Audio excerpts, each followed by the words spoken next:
दोनों अगर मेरी वजह से परेशान हैं, प्लीज परेशान मत हो। मैं हफ्सा से शादी नहीं करूंगा, लेकिन आप दोनों से गुजारिश है, इसके बाद आप दोनों मुझे किसी और से शादी करने का नहीं बोलिएगा। मैं किसी और से शादी नहीं करूंगा।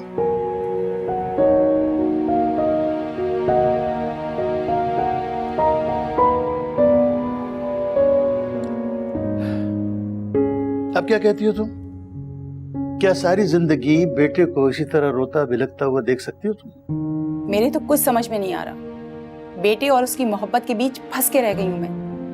देखो शमीम, हमें अपने बेटे के साथ खड़ा होना पड़ेगा। हमारा दिया वो हौसला उसे कमजोर नहीं होने देगा। लेकिन यूसुफ, मुझे डर है। वो बड़े लोग हैं, कहीं जैन को। ऐसी बातें नहीं सोचा करते शमीम। अगर लड़की के बाप को कोई एतराज होता तो मैं जैन को रोक लेता इस नादानी से, लेकिन जलाल साहब तो खुद चलकर आए थे ना हमारे घर। रह गई लड़की की मां, तो उसका क्या है, कब तक दूर रहेगी? आखिर एक न एक दिन तो उसे बेटी की बात माननी पड़ेगी ना। अल्लाह करे ऐसा ही हो। ऐसा ही होगा इंशाल्लाह। खैर, आप चाय तो पिए। चाय तो आपने ठंडी करवा दी मेरी।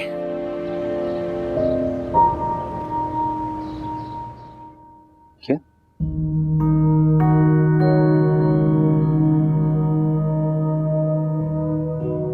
क्या कह रहे हो तुम? और तुमने तो कहा था कुछ भी हो जाए पीछे नहीं हटूंगा। मैंने कहा था, लेकिन बात अब मेरे माँ बाप और मेरे खानदान पर आ गई। कम ऑन यार, बच्चों जैसी बातें ना करो। अब लोगों को तो बहाना चाहिए बात करने का। तुम्हारे मामले में तो वैसे इतना कुछ है। लेकिन सर, लेकिन कुछ नहीं से। जलाल साहब मान चुके हैं और वो बेगम जलाल को भी मना लेंगे, पर अब तुम पीछे नहीं हट सकते। मुझे एक बात समझ नहीं आ रही है।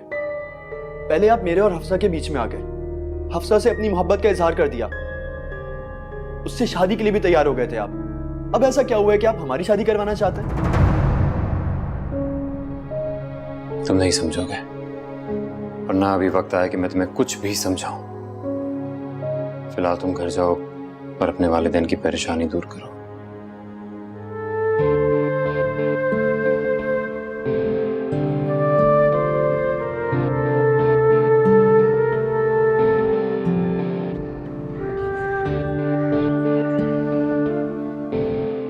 भाई भाभी बैठे। फुफ्फो, आपको पता है हम जा रहे हैं। जा रहे हैं? कहाँ जा रहे हो बेटा? भाभी ये क्या कह रही है जुबी? रिस्क की तलाश में हम बहुत दूर जा रहे हैं, 2-3 दिनों में चले जाएंगे, इसीलिए तुमसे मिलने आ गए। भाभी आप क्या कह रही हैं? आप लोग मुझे छोड़ के जा रहे हैं? अंजला, बेगम जलाल अगर राजी हो जाती तो हम तो तुम्हारा भी बंदोबस्त करना चाहते थे। हम तो यही चाहते थे कि अब तुम हमारे साथ रहो। कहाँ जा रही हो शाइस्ता? और हमारी बहू को भी अपने साथ ले जाना चाहती हो? अस्सलाम वालेकुम। वालेकुम अस्सलाम। अप्लाई हमने बहुत अरसा पहले किया था, अभी हुआ है। 2-4 दिनों में हम चले जाएंगे। अगर आप मुनासिब समझे तो कुछ अरसे बाद हम अंजला को भी बुलवा लें। क्या मतलब है तुम्हारा इस बात का? क्या तुम नहीं जानती कि ये हमारे बेटे की बेवा है और इस घर की बहू है? ये अब यहाँ से कहीं नहीं जा सकती। लेकिन वेकिन कुछ नहीं। अंजला, अपने भाई भाभी से मिल लो तो हमारे कमरे में आ जाना, हमें तुमसे जरूरी काम है। जी बेगम साहब।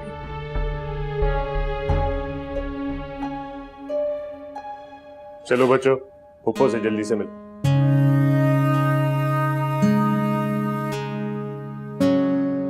याद करोगे ना? बिल्कुल करूंगी फुफ्फो, बस आप हमारे से पूछिए करेगा या नहीं करेगा। अरे मैं तुमसे ज्यादा याद कर। अच्छा पप्पू आप हमारे साथ चलें प्लीज, बहुत मजा आएगा ना। प्लीज। ये मुमकिन नहीं है।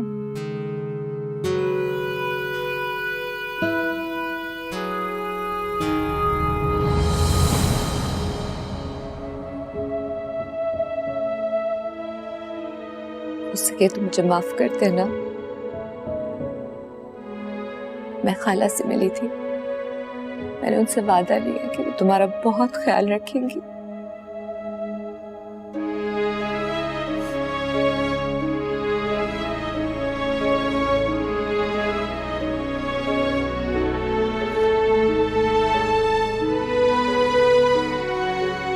हो सके तो अपने बदनसीब भाई को भी माफ कर दो, जो तुम्हारे लिए कुछ नहीं कर सका। लबों से जीने कोई दुआ, न जाने इसका क्या है सबब, मेरी किस्मत में ही है लिखा गया ऐसा, खुले क्या लब।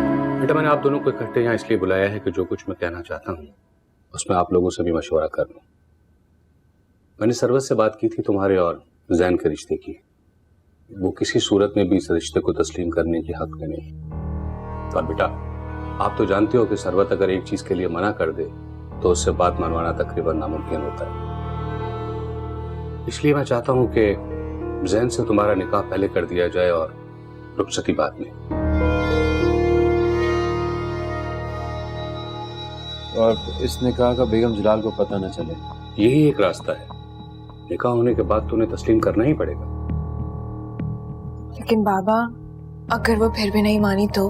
हाफसा, अब ये फैसला तुम्हें करना है कि तुम ये शादी अपनी माँ की नाराजगी के साथ करना चाहती हो या नहीं। वो तो कभी नहीं मानेंगी, लेकिन एटलीस्ट निकाह के बाद ये मुमकिन तो है। हाँ, मुमकिन तो है, लेकिन देखो साहब, अगर अब तुम पीछे हटी तो फिर सिर्फ सारी जिंदगी का पछतावा है।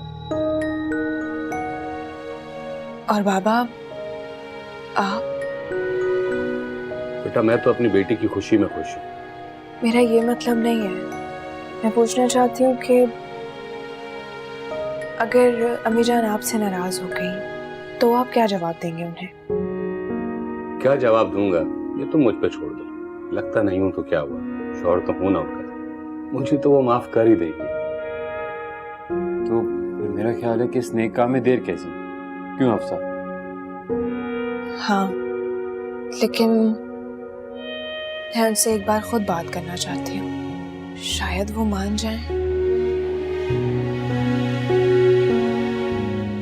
ठीक है, तुम एक कोशिश करके देख लो। अगर वो मान गई तो ये तुम्हारी बहुत बड़ी फतह होगी।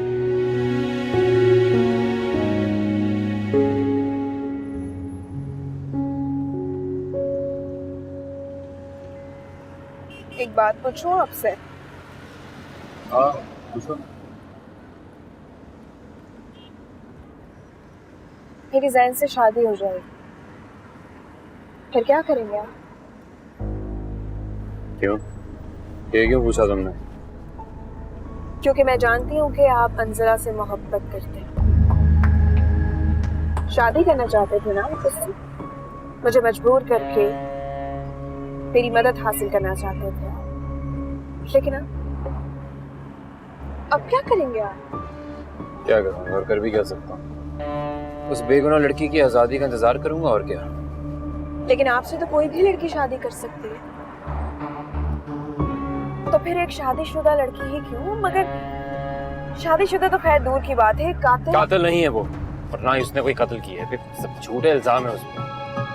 अगर ऐसा ही है तो साबित कैसे करेंगे? खैर, आपको बुरा लगे या फिर अच्छा, लेकिन मेरे दिल में उसके लिए हमदर्दी कभी भी नहीं हो सकती। क्योंकि तुम एक खुदगर्ज लड़की हो, अपनी माँ की तरह ही सोचती हो, और उनसे तो इख्तिलाफ करोगे नहीं अनटिल और अनलेस तुम्हारी मर्जी के खिलाफ कोई बात न की जाए। इतना सब कुछ मेरे बारे में जानने के बाद भी मेरे निकाह के खुफिया गवाह बनने पर तैयार हो गया? क्योंकि मैं तुम्हारी तरह खुदगर्ज नहीं हूं ना, इसलिए।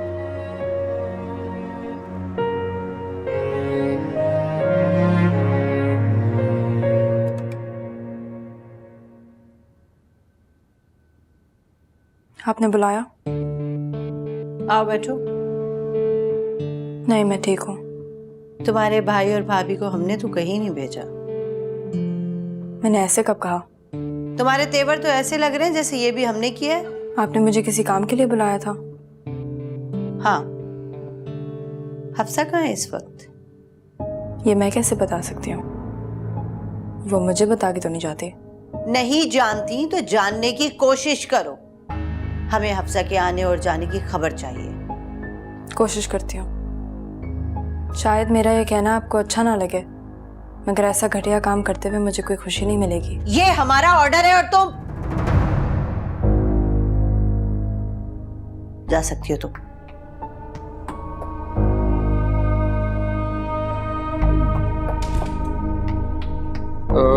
तुम चलो, मैं एक फोन करके आता हूँ। ठीक है।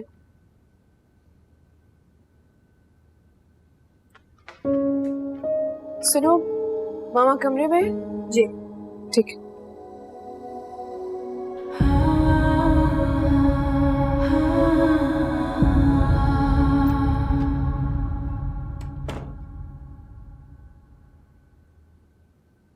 पूछ सकते हैं कहाँ से आ रही हो?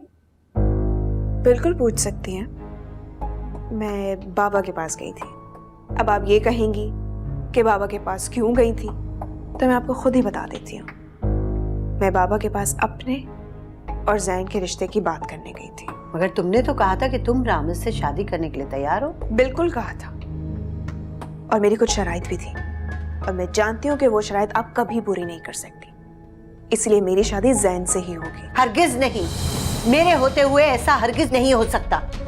आज ही हम अंजला और जैन के खिलाफ एफआईआर कटवाएंगे। मगर आप जानते हैं कि ये गलत है। तुम्हारी शादी जैन से रोकने के लिए हम किसी हद तक भी जा सकते हैं। सुनिए, वो एक गिलास पानी मिल सकता है? आप ड्राइंग रूम में बैठे, मैं आपके लिए लेकर आती हूँ। बात कर सकता हूँ तुमसे? आपको जो भी बात करनी है बेगम साहिबा के सामने कीजिएगा। शायद आप जानते नहीं हैं, मेरी इज्जत उनके लिए खिलौने की तरह है। वो जब चाहे उसके साथ खेल सकती हैं और फिर भूल जाती हैं। जानता तो बेगम जलाल की बात मानने के लिए क्यों राजी हुई हो, जबकि इसमें कोई सदाकत भी नहीं है। वो मेरे साथ साथ मेरे बेकसूर भाई को भी पुलिस से पकड़वाने की धमकी देती हैं। मैं सारी जिंदगी उनके लिए परेशानी का बायस बनी रही हूँ। मैं नहीं चाहती कि वो मेरी वजह से किसी भी मुसीबत का सामना करें, और क्यों करें। मेरे जुर्म की सजा मुझे ही मिलनी चाहिए।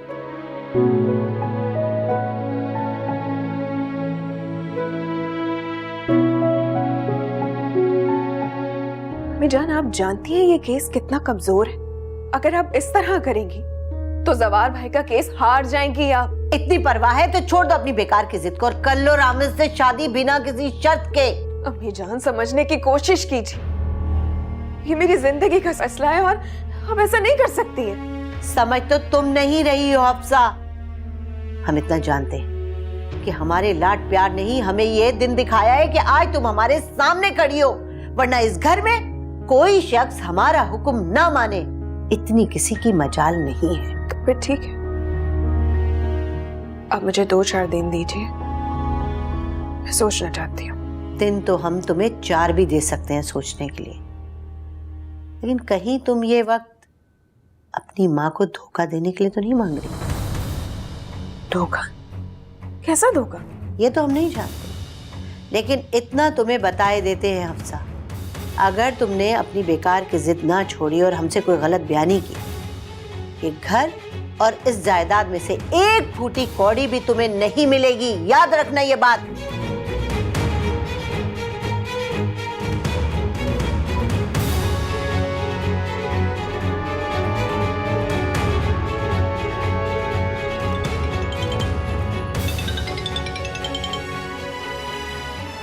हेलो।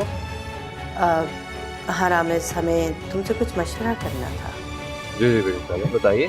क्या ऐसा मुमकिन है कि अंजला का कोई पुराना ताल्लुक हम जहन से जोड़ सके? इसमें तुम हमारी मदद कर सकते हो? नहीं बेगम साहब, अब ये नहीं हो सकता, ये मुमकिन नहीं है। अब मेरा मतलब है कि अदालत को सबूत चाहिए होते हैं, गवाह चाहिए होते हैं, वो कहाँ से आएंगे? सबूत की तुम फिक्र ना करो, उसका बंदोबस्त हम खुद कर लेंगे। अब तो अंजला की भाभी भी इस शहर में नहीं है। कहाँ जा चुके हैं? ज़्यादा तफसील तो नहीं जानते हम, लेकिन वो अपने बच्चों और शौहर समेत इस शहर से कहीं दूर जा चुकी है। और आप इस बात का भरपूर फायदा उठाना चाहते हैं। नहीं, करना तो नहीं चाहते थे, लेकिन अगर हमारी बेटी की हठधर्मी और जिद खत्म ना हुई तो शायद ऐसा ही करना पड़े। तफसील से बात हम बाद में करेंगे। खुदा हाफिज।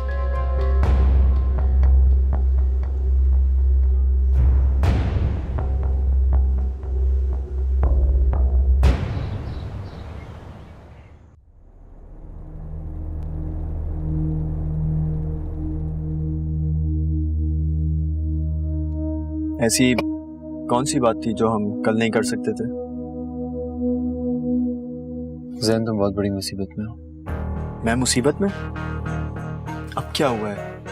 अब कौन सी मुसीबत की बात कर रहे हैं? अगर तुम्हारा और हफ्जा का निकाह कल ना हुआ तो परसों तुम जेल में हो। क्या? बाबा मैं कब से आपका इंतजार कर रही थी। खैरियत तो है बेटा, आओ आओ बैठो, बताओ क्या हुआ है। बाबा आप बिल्कुल ठीक कह रहे थे, अम्मी जान कभी नहीं मानेंगी, इसीलिए मुझे आपका फैसला मंजूर है।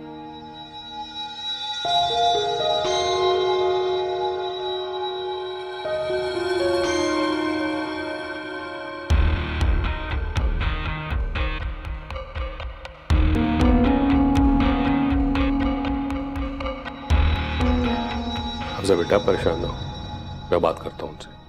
मगर बाबा